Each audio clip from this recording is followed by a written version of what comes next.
J'aime cette image de Jacques Derrida qui traquait le vomi chez Kant. Le moindre signe où pouvait apparaître chez ce dernier une véritable trace d'incarnation. Un incommensurable ennui me prend lorsque l'on m'assène un interminable commentaire sur Facebook ou ailleurs. On dit que Malraux, qui était un intarissable bavardeur, faisait fuir ses invités lors de ses fameux dîners parisiens. Oh non, je suis invité chez Malraux. Certains fabriquent des tentes. Ceux-là ont ma sympathie. D'autres, des labyrinthes où l'émotion périt d'asphyxie parce que privée d'oxygène. Ils ont construit un système de pensée qui s'apparente à une prison et dont ils sont l'unique pensionnaire. Et c'est par la raillerie policière qu'ils voudraient bien nous y voir séquestrés. C'est clair. La brièveté, l'ellipse est la marque par excellence de la civilité. Bonjour, bienvenue dans ma bibliothèque. Nous sommes à Montréal le 18 novembre 2013. Mon nom est Bruno Lalonde et pendant que nous y sommes, puisqu'il est question d'incarnation, je vous lis ce court passage de Paul Gaden à propos du roman où il sera question, entre autres choses, d'une citation tirée de Guerre et paix de Léon Tolstoï. Et je pense que mon ami Luc Mathieu, qui est en train de devenir sous nos yeux un lecteur, un véritable lecteur. Il a lu 17-18 livres en 2 mois, et ce qu'il a lu, c'est du Dostoïevski et du Tolstoï et du Bulgakov, entre autres choses. Du costaud. Et mon petit préambule n'était pas tant pour m'origéner les philosophes professionnels qui sont très nombreux dans les institutions, mais bien parce que je suis enchanté d'avoir su faire naître une vocation, celle de lecteur. Et quant à moi, le sommet, au fond, je ne dirais pas de ce mot de pédagogie, mais le sommet de ce qu'un être humain peut apporter à un autre être humain, c'est de lui transmettre, non pas du savoir, non pas son expérience. L'expérience ne se communique jamais, nous le savons tous, mais de l'enthousiasme. Être un maître d'enthousiasme. Non pas tous ces éteignoirs qui sévissent un peu partout.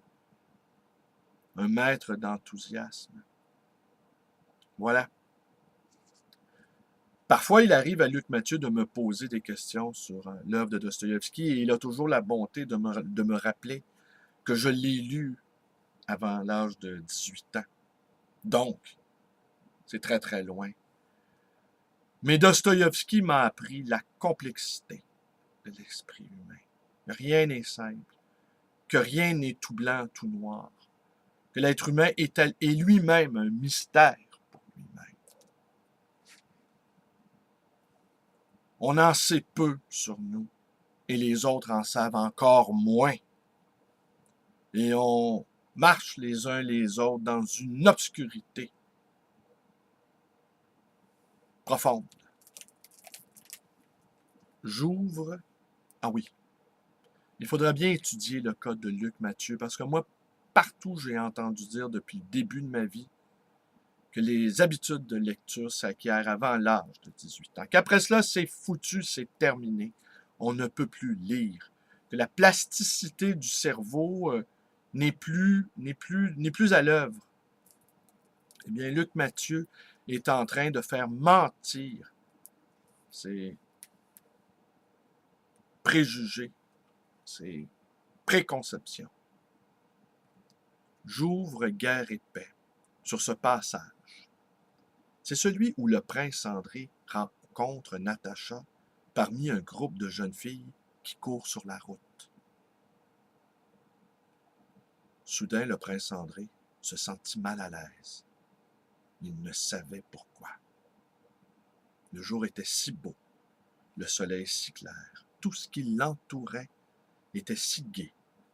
Et cette jeune fille mince et jolie qui ne connaissait ni ne voulait connaître que son existence, qui était contente et heureuse de sa propre vie, probablement sotte, mais gaie et tranquille, de quoi se réjouit-elle?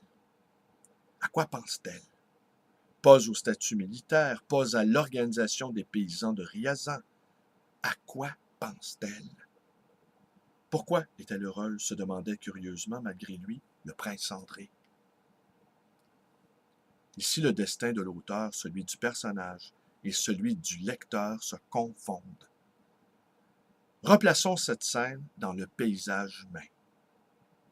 Cette inquiétude, cette irritation devant l'existence d'autrui ou des choses, cet effort aussitôt pour forcer les retranchements qui nous en interdisent l'accès, après avoir tenté de nous en délivrer par le mépris. Inquiétude parce que nous soupçonnons toujours autrui d'être non seulement différent de nous, mais plus heureux, ce qui aggrave encore la différence. Irritation parce que tant que nous ne sommes pas admis à la partager, nous ne pouvons avoir d'autres sentiments devant une existence étrangère qui nous paraît trop manifestement se suffire à elle-même. Il me semble que ces sentiments qui nous poussent à entrer en contact avec les êtres sont aussi ceux qui nous poussent à entrer en contact avec les romans et peut-être même à en écrire. Faire acte de romancier, c'est faire acte d'amour. Ne pouvant posséder les êtres, nous les recréons. Nous les transformons en personnages. Le romancier, assumant les rôles, en se mettant dans la peau des autres, obéit à ce désir anxieux d'abolir les distances par des explications qui puissent en rendre compte, qui puissent, dans une certaine mesure, les atténuer. Amour qui va parfois jusqu'à l'admiration devant sa réussite, comme on le voit chez Stendhal et chez Balzac, qui sont certainement les deux romanciers à qui leurs personnages ont arraché les plus grands cris d'enthousiasme. Amour tout prêt à se tourner en haine, une fois constatée la différence essentielle et le refus du monde de se laisser pénétrer, comme on le voit, par exemple, par la nausée de Jean-Paul Sartre. Cri de révolte contre l'opacité, l'obscurité du monde, cri de l'amour déçu. Ouais, cri de l'amour déçu. On n'est jamais aimé comme on voudrait être aimé. Aurons-nous assez d'amour pour les autres qui sont aussi faibles, aussi impuissants que nous pour accepter cette incapacité que nous avons tous d'aimer? C'est une scène étonnante où justement André voit cette jeune fille qui est pleine de joie et il dit même qu'elle est probablement stupide. Bienheureuse stupidité. Et il est manifestement envieux de ce que cette personne se suffit à elle-même, qu'elle jouisse elle-même de sa propre existence. C'est un peu le rôle aussi des livres, que d'augmenter cette puissance de vie et d'apprendre un peu, d'une certaine façon, à se suffire soi-même sans devenir suffisant. Ça suffit pour aujourd'hui. Je vous remercie d'être avec moi. Vous connaissez la suite. Et puis, si vous ne la connaissez pas, eh bien, je fais confiance à votre sagacité pour nous retrouver. Bonne journée.